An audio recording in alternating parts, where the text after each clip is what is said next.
तर आज आपण सोडवणार आहोत 2022 साली झालेल्या मंथन राज्यस्तरीय परीक्षेची इयत्ता पहिली मराठी व सेमी माध्यमाची प्रश्नपत्रिका. यात एकूण 150 मार्क असतील, ज्यात 75 प्रश्नांचा समावेश असेल व हे सोडवण्यासाठी तुम्हाला एकूण 1.5 तासाचा वेळ देण्यात येईल. विभाग 1 ज्यामध्ये मराठी विषयाचे 15 प्रश्न असतील, त्यासाठी तुम्हाला 30 मार्क देण्यात येतील. प्रश्न पहिला व दुसरा यासाठी सूचना. खालील उतारा वाचून त्यातील प्रश्नांची योग्य उत्तरे पर्यायातून शोधा. तर यामध्ये आपल्याला उतारा दिलेला असणार आहे, तो आपल्याला काळजीपूर्वक वाचायचा आहे आणि ज्याच्यावर आधारित प्रश्न तुम्हाला विचारले जातील. आपण उतारा वाचायला सुरुवात करूया. गाईला आपण कामधेनू म्हणतो. गाईला 2 शिंगे, 2 कान, 2 डोळे, 4 पाय, 1 नाक व 1 लांब शेपटी असते. गाईपासून आपल्याला दूध मिळते. गाईचे दूध हे पूर्ण अन्न असते. दुधापासून ताक, दही, लोणी व तूप बनवतात. तिच्या शेणापासून खत तयार करतात. गाईला हिरवेगार गवत खायला खूप आवडते. तर हा आहे पूर्ण उतारा. त्यावर पहिला प्रश्न आहे, गाईच्या दुधापासून काय तयार करत नाही. आपण चारही पर्याय आधी वाचून घेऊयात. पहिला पर्याय आहे दूध, दुसरा आहे लोणी, तिसरा आहे गवत, चौथा आहे ताक. तर उतार्यामध्ये दिलेलं आहे दुधापासून ताक, दही, लोणी व तूप बनवतात. म्हणजे याचाच अर्थ की पहिला, दुसरा व चौथा पर्याय जे आहेत ते आपण दुधापासून बनवू शकतो. गवत हे दुधापासून नाही बनत. त्यामुळे या प्रश्नाचे बरोबर उत्तर आहे पर्याय 3. दुसऱ्या प्रश्नाकडे वळूयात. वरील उतार्यासंबंधी चुकीचे विधान कोणते. तर यात पुढे दिलेल्या 4 विधानांपैकी जे चुकीचे विधान असेल ते आपल्याला ओळखायचं आहे. पहिलं विधान आहे गाईला 4 पाय असतात. असतात का? यस. दुसरा पर्याय आहे गाईला आपण कामधेनू म्हणतो. बरोबर. तिसरा पर्याय आहे गाईचे दूध हे पूर्ण अन्न असते. हो, गाईचे दूध हे पूर्ण अन्नच असते. चौथा पर्याय आहे गाईपासून आपल्याला लोकर मिळते. आता बघा, लोकर आपल्याला गाईपासून मिळतं का? नाही. तर लोकर आपल्याला मेंढीपासून मिळते. त्यामुळे चौथं जे विधान आहे हे चुकीचे आहे. त्यामुळे बरोबर उत्तर आहे पर्याय क्रमांक 4. प्रश्न 3 व 4 साठी सूचना. खालील कविता वाचून त्या खालील प्रश्नांची योग्य उत्तरे पर्यायातून शोधा. यात आपल्याला एक कविता दिलेली आहे, ती आधी आपल्याला वाचून घ्यायची आहे. अडुकराव बेडूकराव उगाच करती डराव डराव, झोपा जरा चिखलात कशाला लवकर उठलात, सरसर धारा झरझर वारा फडफड फाने गाती गोड गाणे, चिक चिक चिखल फिस फिस फिसल एक पाय चिखलात भटकन फेकलात, चिखल आला अंगावर चला आता गंगेवर. कविता आपल्याला दिलेली आहे. पहिला प्रश्न आहे त्यावर. प्रश्न क्रमांक 3, बेडकाच्या आवाजाला काय म्हणतात. तर बघा, पहिल्याच 2 वाक्यामध्ये याचं उत्तर आहे आडूकराव बेडूकराव उगाच करती डराव डराव. तर याचं बरोबर उत्तर आहे डराव डराव, पर्याय क्रमांक 2. चौथा प्रश्न आहे गोड गाणे कोण गाते. बघा दिलेलं आहे फडफड पाने गाती गोड गाणे. तर त्यामुळे गोड गाणे कोण गात आहे, तर पाने. तर पर्याय क्रमांक 4 याचं बरोबर उत्तर आहे. 5वा प्रश्न आहे खालील पर्यायातून शुद्ध शब्दाचा पर्याय शोधा. पहिला ऑप्शन आहे विमान. आता यात जर तुम्ही नीट हे वाचलं तर विमानाला दुसरी वेलांटी दिलेली आहे. दुसरी वेलांटी नसते तर पहिली वेलांटी असते. त्यामुळे हा शुद्ध शब्द नाही आहे. पर्याय क्रमांक 2 सैनिक. तर न ला दुसरी वेलांटी दिलेली आहे. सैनिक या शब्दामध्ये नी ला पहिली वेलांटी असते, म्हणजे हाही पर्याय चुकीचा आहे.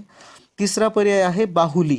हुला पण पहिला उकार आहे, लीला पण दुसरी वेलांटी आहे, म्हणजे हा एक शुद्ध शब्द आहे. चौथा प्रश्न आहे चिमणी. तर आता चिमणी म्हणतो का आपण?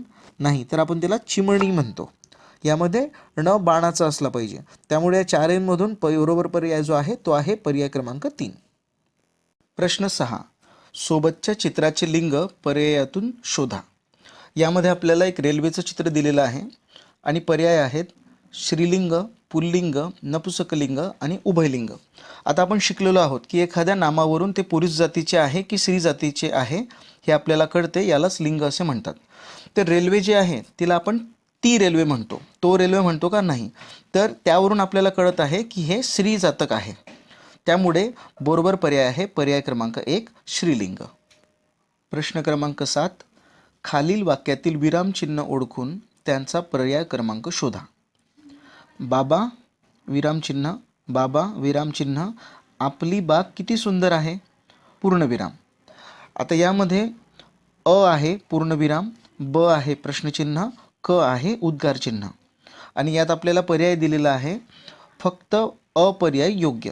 तर आपण जसं की बघतोय वाक्यामध्ये विरामचिन्ह आलेले आहे 2 वेळा आणि 1 वेळा पूर्णविराम आलेला आहे वाक्याच्या शेवटी.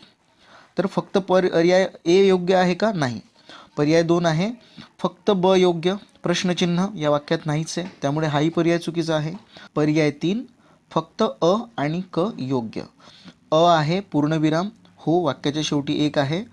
क आहे उद्गारचिन्ह, वाक्यात 2 वेळा उद्गारचिन्ह आलेलं आहे, म्हणजे पर्याय क्रमांक 3 हा बरोबर आहे.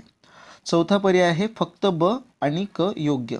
ब म्हणजे प्रश्नचिन्ह, या वाक्यात प्रश्नचिन्ह नाही आहे, तर यावरून या प्रश्नाचं अचूक पर्याय आहे पर्याय क्रमांक 3. प्रश्न 8. खालील चित्रातील शब्दाचा समानार्थी शब्द पर्यायातून शोधा. यामध्ये आपल्याला एक झाडाचं चित्र दिलेलं आहे. पहिला पर्याय आहे वृक्ष. वृक्ष म्हणजे काय? तर झाड, म्हणजे हा योग्य पर्याय असू शकतो. दुसरा पर्याय आहे सदन म्हणजे घर. पर्याय 3 धरती म्हणजे पृथ्वी. पर्याय 4 वर्षा म्हणजे पाऊस. तर यावरून आपल्याला कळतंय अचूक पर्याय आहे पर्याय क्रमांक 1 वृक्ष. प्रश्न क्रमांक 9 व 10 साठी सूचना. खालील संवाद वाचून त्या खालील प्रश्नांची योग्य उत्तरे पर्यायातून शोधा. शनिवारी सोनू शाळेतून घरी आली. मला म्हणाली, आजी ग, मी खेळायला जाते, मैत्रिणी माझ्यासाठी थांबल्या आहेत. मी म्हणाले, तू लवकर परत ये. सोनू म्हणाली, हो आजी, मी येते परत लवकर. आईला सांग मला काहीतरी खायला कर. तर यावर प्रश्न दिलेला आहे प्रश्न क्रमांक 9. वरील संवाद कोणामध्ये झाला? आता बघा, सर्वात पहिले सोनू घरी शाळेतून आली व ती मला म्हणाली आजी ग, म्हणजे याचा अर्थ हे कोण बोलतंय? तर आजी बोलते आहे. मी खेळायला जाते आणि कोण बोललंय? तर सोनू बोललेली आहे. आता आजी कोणाची? सोनूची. तर यामध्ये पर्याय आहे पहिला सोनू व मैत्रिणी. आता या संवादामध्ये मैत्रिणींचा उल्लेख आहे, पण मैत्रिणी बोलताय का? नाही, त्यामुळे हा पर्याय चुकीचा आहे. दुसरा पर्याय आहे सोनू व आई. ती आईला सांगायला सांगते आजीला. या संवादामध्ये आई नाही आहे, त्यामुळे पर्याय क्रमांक 2ही चुकीचा आहे. पर्याय 3 सोनू व आजोबा. आजोबांचा यामध्ये काही उल्लेखच नाही, त्यामुळे 3 पर्यायसुद्धा चुकीचा आहे. चौथा पर्याय आहे सोनू व आजी. हा पर्याय अगदी बरोबर आहे. 10वा प्रश्न. सोनू मैत्रिणीसोबत कोठे जाणार आहे? बघा, यामध्ये सोनू म्हणाली आहे आजी ग, मी खेळायला जाते. याचा अर्थ सोनू मैत्रिणीसोबत खेळायला जात आहे. आता पर्याय बघूयात आपण. पहिला पर्याय आहे शाळेत. शाळेत जाते का ती? नाही, शाळेतून आलेली आहे, त्यामुळे हा पर्याय चुकीचा आहे. पर्याय 2 आहे खेळायला. हो, ते खेळायला जाते, त्यामुळे हा पर्याय अचूक असू शकतो. तिसरा पर्याय जेवायला. जेवायला जाते का ती? नाही, ती येऊन जेवणार आहे, त्यामुळे हाही पर्याय चुकीचा आहे. चौथा पर्याय आहे पोहायला. पोहायला या गोष्टीचा संवादामध्ये उल्लेखच नाही, त्यामुळे हाही पर्याय चुकीचा आहे. त्यामुळे आपला अचूक पर्याय आहे पर्याय क्रमांक 2 खेळायला. प्रश्न क्रमांक 11. खालील पर्यायातून वचनासंबंधी चुकीच्या जोडीचा पर्याय शोधा.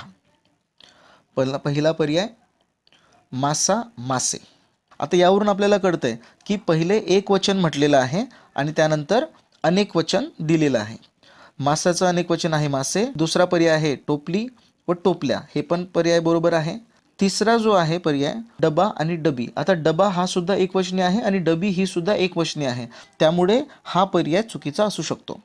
पर्याय क्रमांक 4 फुगा व फुगे. फुगा एकवचनी आहे, फुगे अनेकवचनी आहे, त्यामुळे या चारहीपैकी आपला अचूक पर्याय आहे पर्याय क्रमांक 3 डबा डबी. प्रश्न क्रमांक 12. प्रजासत्ताक दिन केव्हा साजरा करतात? पहिला पर्याय आहे 15 ऑगस्ट. 15 ऑगस्ट काय असतो? आपला स्वातंत्र्य दिन, त्यामुळे हा पर्याय चुकीचा आहे. पर्याय 2 आहे 14 नोव्हेंबर. 14 नोव्हेंबर काय असतो? बालदिन, त्यामुळे हाही पर्याय चुकीचा आहे. तिसरा पर्याय आहे 5 सप्टेंबर. 5 सप्टेंबर काय असतो? शिक्षक दिन, हाही पर्याय चुकीचा आहे. चौथा पर्याय आहे 26 जानेवारी.